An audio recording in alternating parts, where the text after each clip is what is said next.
Welcome to this explainer. If you're a research leader, an institutional review board member, or a scientist just trying to figure out how to integrate AI responsibly, consider this your coaching session. I'm going to walk you through architecting ethical oversight for AI research, basically turning what usually feels like a bureaucratic nightmare into your ultimate enabler for lasting innovation. Let's get started. Okay, let's dive into our roadmap. We're going to cover 5 key areas. First, the highway code versus defensive driving. Second, extending the framework. Third, the governance playbook.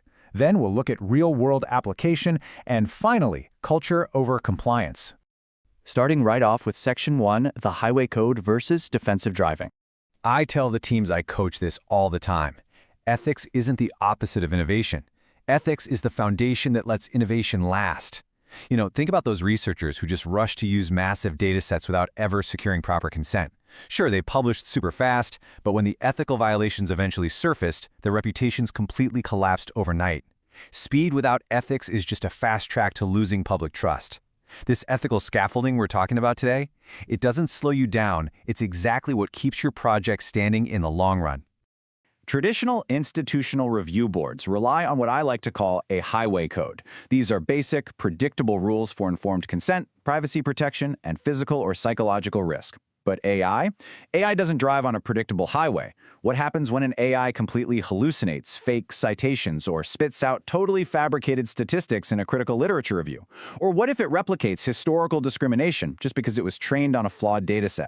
That requires defensive driving. We have to actively look out for entirely new hazards, things like algorithmic bias, black box transparency issues, massive data reuse, and the downstream impact of how a model is actually exploited once it's out in the wild. Moving right along to Section 2, extending the framework. The key takeaway here is that you don't need to toss out your existing protocols. Instead, institutions need to build specialized scaffolding. You're basically extending your current processes to handle completely novel questions. Because, let's face it, asking whose voices are missing from a training dataset or questioning how transparent a predictive algorithm actually is, those aren't weird edge cases anymore. That's just a typical Wednesday in modern research. Now, what's really interesting here is how you build that scaffolding. An AI ethics committee requires a highly specialized mix of talent. A standard IRB simply cannot evaluate a complex neural network on its own. You absolutely need your senior researchers and ethicists, for sure. But you also have to bring in computer scientists, people who actually understand the technical mechanics under the hood of these models. And you have to put them right alongside patient advocates or community members to maintain that critical public trust. Bringing these diverse perspectives together is really the only way to evaluate these complex AI protocols effectively. Section 3, the governance playbook. In my experience consulting on this, governance usually comes down to 2 extreme approaches, and honestly, teams usually get them wrong when they apply them in total isolation. First up, you have the strictly rules-based approach. This is where you say something like, all AI systems trained on human data must undergo bias testing with threshold X. It's incredibly clear, right? Highly enforceable. But in a fast-moving field like AI, it becomes rigid and obsolete almost immediately. On the flip side, you have the principles-based approach. This is saying something broad, like AI research should be fair. Sure, it gives you the ultimate flexibility for novel situations, but it leaves these massive loopholes open for totally inconsistent interpretation. So as a leader, your most effective strategy is actually the hybrid approach. This is where you establish hard, clear rules for the known issues, things like mandatory transparency standards or specific metrics for bias testing.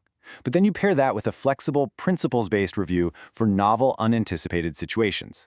Those core principles act as your North Star, guiding how you interpret the rules whenever the context gets a little murky.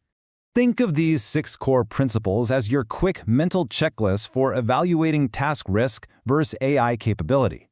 If you're using that hybrid approach, these absolutely must anchor your decisions. It starts with respect for human autonomy and dignity and ensuring fairness to just kill bias right at the root. From there, you have to demand transparency. Subjects literally need to know when AI is involved, and you need clear accountability for the outcomes. Ultimately, every single project has to be weighed for beneficence, meaning it does actual good, and non-maleficence, actively preventing harm before the tool is ever deployed.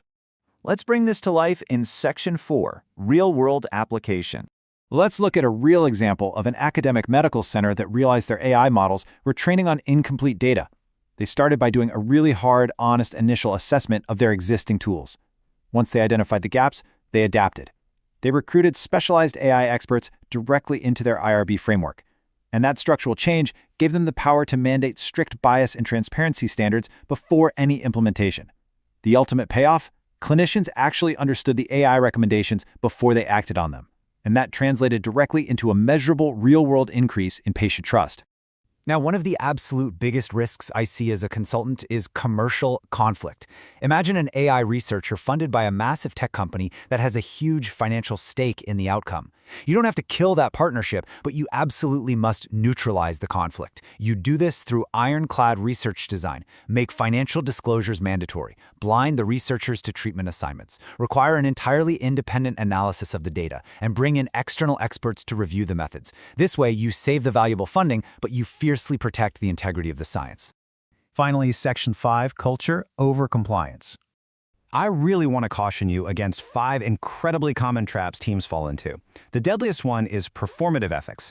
That's treating ethics like some DMV form you just have to get past so you can do the real work. Another classic mistake is expecting your IRB to magically understand AI risks without actually giving them the AI literacy training they need to do their jobs. You'll also see teams creating rigid rules without any underlying principles, or, just as bad, drafting beautifully written principles that are literally impossible to implement in reality. And finally, forgetting about downstream impact. Look, it doesn't matter if you developed an algorithm perfectly ethically in the lab if it ends up being weaponized the minute it hits the real world. Because ethics is an ongoing conversation. It is not a one-time pronouncement. To foster a real, living culture of responsibility, you need visible, vocal commitment from senior leadership. If the bosses are brushing it off, the researchers are going to brush it off too. You need continuous education and open forums where people can admit to genuine ethical dilemmas without getting penalized. And importantly, you have to actually celebrate ethical leadership. If you only ever reward speed and flashy methodology, you are basically teaching your team that ethics doesn't actually matter. So, I'm going to leave you with this question to help you evaluate your own team. In your current research, where exactly is AI creating new ethical blind spots that your traditional frameworks are completely missing? Take a really hard look at your processes today. Because the leaders who will be remembered in this space, they aren't the ones who move the fastest, they're the ones who built it right. Thanks for joining me for this explainer.